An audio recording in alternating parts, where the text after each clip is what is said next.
Hello everyone and welcome back to Hindkhoj dictionary vocabulary series. आज का हमारा सेशन है फ्रेजल वर्ब्स के regarding, right. Part 1, part 2 and part 3 already आ चुके हैं। जिन्होंने भी अभी तक नहीं देखे, डिस्क्रिप्शन में लिंक दी हुई है, आप रेफर कर सकते हो, राइट। आज इस टॉपिक के रिलेटेड हम पार्ट 4 लाए हैं, राइट। तो फ्रेजल वर्ब का मीनिंग क्या होता है आप पार्ट 1 में जाके रेफर कर सकते हो। शुरू करते हैं आज का सेशन। आज के सेशन का हमारा सबसे फर्स्ट जो फ्रेजल वर्ब है वो है गेट थ्रू। गेट थ्रू का मीनिंग क्या होता है? टू पास या फिर टू क्लियर। टू पास यानी सफलता पाना, राइट। सफलता पाना, किसी भी चीज में कामयाबी पाना, सफलता पाना। और टू क्लियर का मीनिंग क्या होता है? पास करना, right.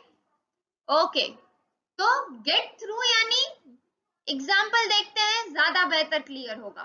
I got through the IAS exam. जब हम किसी चीज को पास कर लेते हैं या क्लियर कर लेते हैं, जैसे ही हमें सफलता हासिल होती है, उस सिचुएशन में हम फ्रेजल वर्ब गेट थ्रू का यूज करेंगे। यहाँ पे क्या कहा जा रहा है? I got through IAS exam. जो IAS की परीक्षा थी उसको मैंने पास कर लिया।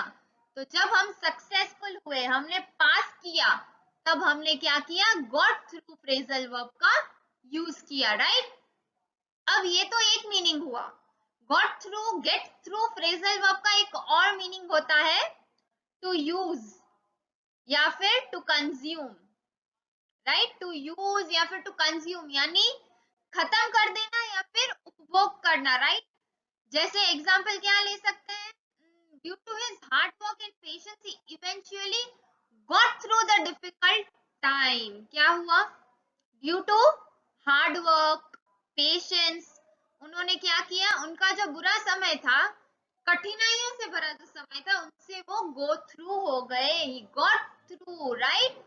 क्या किया हमने उस सिचुएशन में? गेट थ्रू फ्रेजल वर्ब का यूज किया। ओके, क्लियर है सबको? या फिर हम एक और एग्जांपल ले सकते हैं। I got through 2 kgs of mangoes with in 5 minutes. Can you believe it? क्या आप भरोसा कर सकते हैं? क्या हुआ यहाँ पे? हमने यूज किया, कंज्यूम किया। जब भी ऐसी कोई सिचुएशन है, तब हम गेट थ्रू फ्रेजल वर्ब को यूज कर सकते हैं।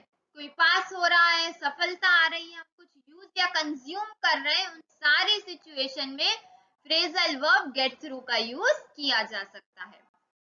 फिर नेक्स्ट आता है गेट ओवर। ध्यान से देखना, वो था गेट थ्रू, ये है गेट ओवर। गेट ओवर यानी to recover from a bad experience. क्या कहा जा रहा है? किसी बुरे अनुभव से उभरना, किसी बुरे अनुभव से उभरना, उसे क्या कहा जाता है? Get over. सुना है ना? गेट ओवर द सिचुएशन यानी जो था वो घट चुका है, बीत चुका है, अब उससे आगे बढ़िए, get over that, right. Example के साथ देखते हैं। I am little upset due to my pathetic performance. I will get over with time. क्या कहा जा रहा है? जो बुरी परफॉर्मेंस मैंने दी, राइट, जो पैथेटिक परफॉर्मेंस मैंने दी, उससे मैं काफी अपसेट हूँ, दुखी हूँ, लेकिन समय के साथ आगे निकल आऊंगा, मैं उस चीज से उभर आऊंगा। I will recover from that bad experience with time. किसके साथ? समय के साथ।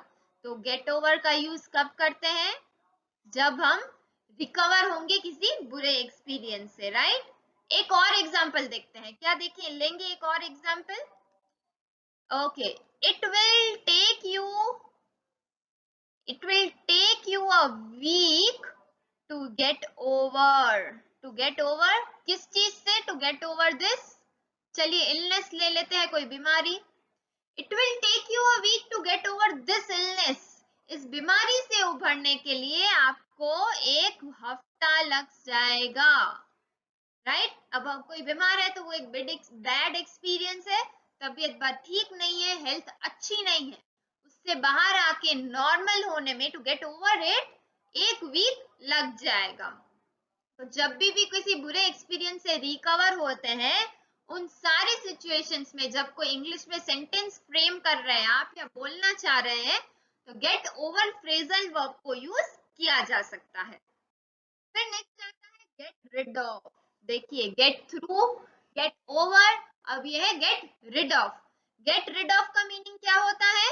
टू थ्रो या फिर to give away. To throw यानी फेंक देना, या फिर गिव अवे यानी, या फिर ऐसा भी कह सकते हैं पीछा छुड़ाना, राइट। गेट रिड ऑफ यानी पीछा छुड़ाना, to throw, to give away. Example देखते हैं, ज्यादा क्लियर होगा। I just want to get rid of my car because it's pretty old and demands repairing quite often. क्या कह रहे हैं? मैं अपनी जो कार है, जो पुरानी कार है, I want to get rid of it, यानी उससे पीछा छुड़ाना है मुझे। क्यों? क्योंकि वो काफी पुरानी है और उसको काफी ज्यादा रिपेयरिंग की जरूरत है, मरम्मत ज्यादा लगेगी उसको। उससे अच्छा ये है कि मैं क्या करूं, I'll give away, या फिर पीछा छुड़ाने के लिए फेंकेंगे तो नहीं कार को, शायद बेच देंगे या किसी को दे देंगे, right.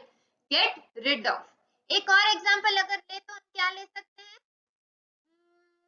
First, you get rid of your negative attitude. पहले आप क्या कीजिए, आपके नेगेटिव एटीट्यूड को साइड रख दीजिए, उसे छोड़ दीजिए, गिव इट अवे, पीछा छोड़िए उनसे। क्यों? क्योंकि अगर ऐसा हुआ, चलिए एग्जाम की तैयारी के समय ऐसा हुआ तो क्या कहेंगे? Get rid of your negative attitude, you can pass this so called exam, this so called tough exam, right. आप पहले नेगेटिव एटीट्यूड को छोड़ दीजिए, अब ऑटोमेटिकली पॉजिटिव एटीट्यूड और मेहनत से एग्जाम को आराम से पास कर लेंगे। Get rid of that attitude. फिर नेक्स्ट आता है गेट इनटू। देखिए आज हमने सारे आधे सेशन में वर्ब को गेट के थ्रू फ्रेजल वर्ब बना के यूज किया है और आधे सेशन में दूसरा वर्ब लिया है। 3 पार्ट्स ऑलरेडी आ चुके हैं, ये 4th सेशन है फ्रेजल वर्ब का। आपको एकदम क्लियर समझ आए कि कैसे इंडिविजुअल वर्ड का मीनिंग अलग होता है और जब वो कंबाइन होते हैं वर्ड्स तब उनके मीनिंग कैसे चेंज होता है, इसीलिए हमने इस हिसाब से 4th सेशन लिया है, राइट। गेट इनटू का मीनिंग क्या होता है? To become involved in something. Get into यानी to become involved in something, यानी किसी भी चीज में शामिल होना, राइट। किसी भी चीज में शामिल होना। एग्जाम्पल के साथ देखते हैं। The moment I reached home, I got into YouTube videos. देखिए आजकल कई बच्चे स्कूल से आते कि क्या करते हैं, YouTube वीडियोस में घुस जाते हैं।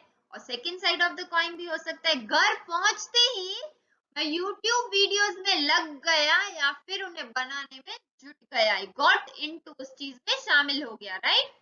एक और अगर एग्जाम्पल ले तो क्या ले सकते हैं?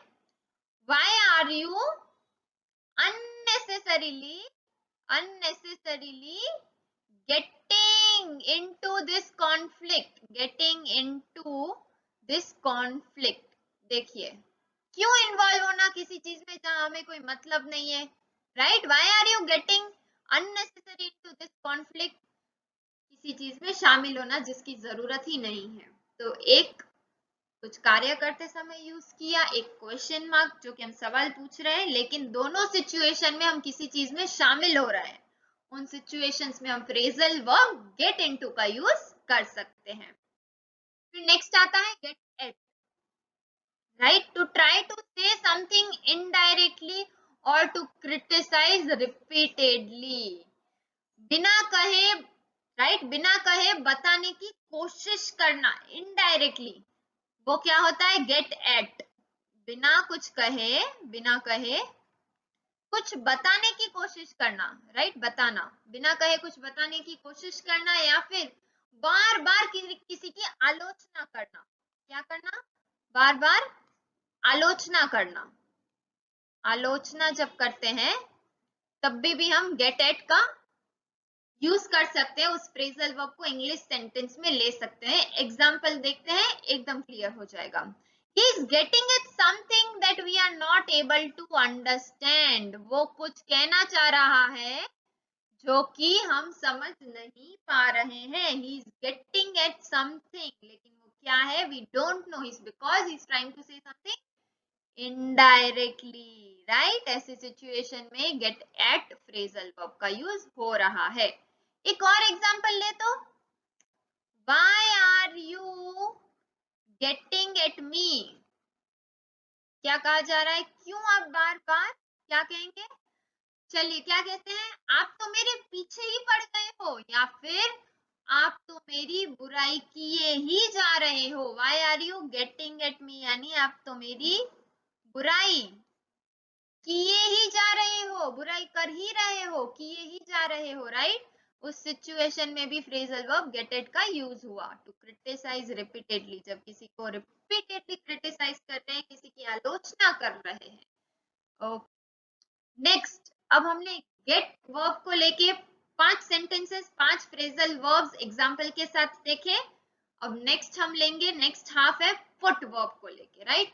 पुट से लेके जो फर्स्ट वन है वो है पुट आउट. पुट आउट यानी टू एक्सटिंग्विश लाइट, फायर और एनीथिंग. एक्सटिंग्विश यानी क्या होता है? बुझाना. टू एक्सटिंग्विश यानी आग है, पानी है, किसी को भी बुझाना, किसी लाइट को, आग को, किसी भी चीज को जब हम बुझाते हैं तब हम put out phrasal verb use करेंगे. एग्जांपल देखते हैं, सिंपल है.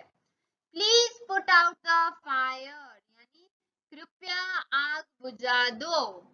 या फिर प्लीज क्या ले सकते हैं? आग को बुझा दीजिए. कैंडल हो सकता है यहाँ पे, please put out the candle, candle को बुझा दीजिए. कोई भी चीज हो सकती है, लाइट, फायर, एनीथिंग. एक और एग्जांपल देखते हैं, ज्यादा क्लियर हो जाएगा. प्लीज, चलिए यहाँ पे फायर आ गया, कैंडल आ गया. प्लीज डोंट पुट आउट, चलिए please don't put out the tubelight. Don't put out the tubelight यानी लाइट नहीं बुझाइएगा. क्या कहते हैं? Please don't put off the tubelight, यानी जो कृपया करके ट्यूबलाइट को बंद ना करे. Don't extinguish, right? करेक्ट. अगर कोई और एग्जांपल ले तो, the rain put out the fire. The rain put out the fire, बारिश की वजह से आग बुझ गई, राइट? या यस, समझ आ गया? पुट आउट यानी जब हम किसी चीज को बुझाते हैं, चाहे वो लाइट हो, फायर हो, कोई भी चीज को बंद करते हैं या बुझाते हैं, तब हम पुट आउट फ्रेजल वर्ब को यूज करेंगे. फिर नेक्स्ट आता है पुट ऑफ. पुट ऑफ यानी टू पोस्टपोन या फिर टू डीले, राइट? विलंब करना, जिसे कि हम हिंदी में क्या कहेंगे? विलंब करना किसी भी चीज या कार्य में. एग्जाम्पल देख लेते हैं. He put off the meeting until tomorrow. उसने मीटिंग कल तक के लिए पोस्टपोन कर दी, राइट? किसी कारणवश उन्होंने मीटिंग को पोस्टपोन कर दिया. एक और एग्जाम्पल क्या ले सकते हैं? We will now plan, party के लिए, पार्टी से रिलेटेड ये एग्जाम्पल है. We will now plan this party next month. Next month, देखिए हम ऐसे भी बना सकते हैं, लेकिन यहाँ पे हमने कहीं भी put off phrasal verb use नहीं किया. तो इस सेंटेंस को अगर हमें फ्रेजल वर्ब के साथ लेना है तो कैसे लेंगे? We have put off this party until next month. We have put off.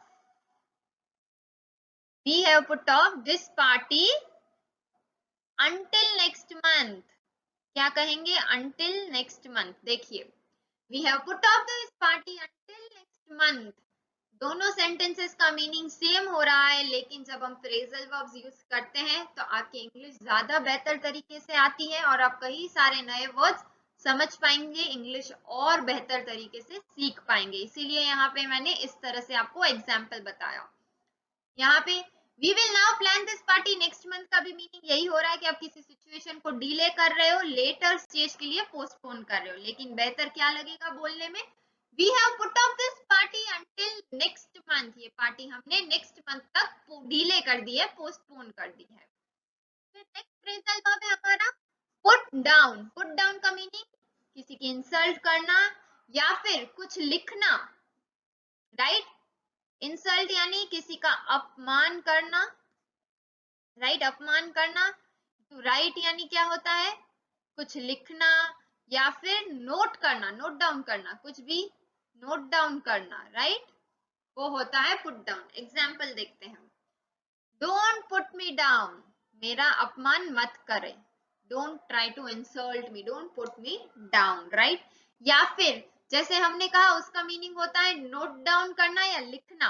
तो जब कोई टीचर क्लास में पढ़ा रहा है तो वो क्या बोलेगा, please note it down in your notebook, I am teaching you, आप जो नोट्स है उसे नोटबुक में नोट डाउन कर लीजिए, please put it down in your notebook, you put it down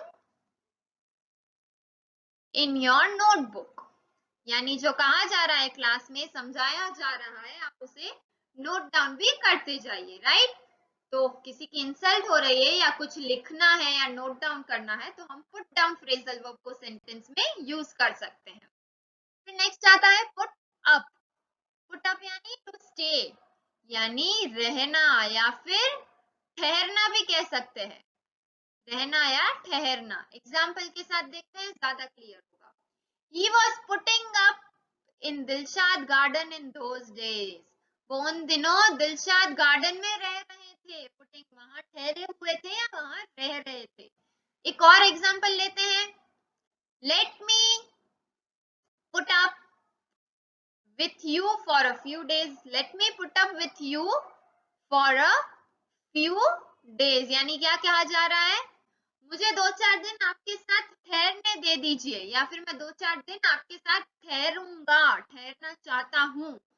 जब हमें कहीं रुकना है, किसी के साथ स्टे करना है या हम कहीं ठहरे हुए हैं, तब हम पुट अप फ्रेजल वर्ब को यूज करेंगे। नेक्स्ट आता है पुट अप विथ। वो था पुट अप, ये है put up with. Put up with यानी टू टॉलरेट समवन और समथिंग, किसी व्यक्ति, समवन इज व्यक्ति, या समथिंग यानी किसी वस्तु या किसी चीज को क्या करना, सहन करना। जब हम किसी व्यक्ति या वस्तु को सहन करते हैं, बर्दाश्त करते हैं, तब हम put up with phrasal verb का सेंटेंस में यूज करेंगे। एग्जांपल देखते हैं, I can't put up with your anger, right. मैं तुम्हारे गुस्से को टॉलरेट नहीं कर सकती, I can not bear it, मैं नहीं बर्दाश्त कर सकती, पुट अप विथ। या फिर एक और एग्जांपल लेंगे, दिस मोबाइल, मोबाइल को लेके लेते हैं, दिस मोबाइल मेल फंक्शंस यानी खराब होना, this mobile malfunctions quite often, लगातार बार बार ये मोबाइल आए दिन खराब हो जाता है। आई can't put up with it, मैं नहीं, क्या कहते हैं, अब मैं इसे और नहीं सह सकती, आई can't put up with it, I can't put up with it, अब मैं इसे बर्दाश्त नहीं कर सकती, लगातार बार बार मोबाइल खराब हो जा रहा है, अब मैं इसे और यूज नहीं कर सकती, इसे बर्दाश्त नहीं कर सकती। तो ये था पुट अप विथ। आज के सेशन में हमने गेट और पुट दोनों वर्ब्स को लेके 5-5 फ्रेजल वर्ब्स देखे हैं, राइट। उम्मीद है आपको आज का ये सेशन एकदम ही क्लियर हो गया होगा। तो इस वीडियो को लाइक, शेयर और कमेंट करना ना भूलिएगा। हमारी चैनल को सब्सक्राइब कर लीजिए और अगर बेल आइकन प्रेस नहीं किया तो तुरंत प्रेस कर लीजिए ताकि हमारे अपकमिंग वीडियो के नोटिफिकेशंस आपको इमीडिएटली मिलते रहे। तो अब हम फिर मिलेंगे नए सेशन में नए वीडियो के साथ। धन्यवाद।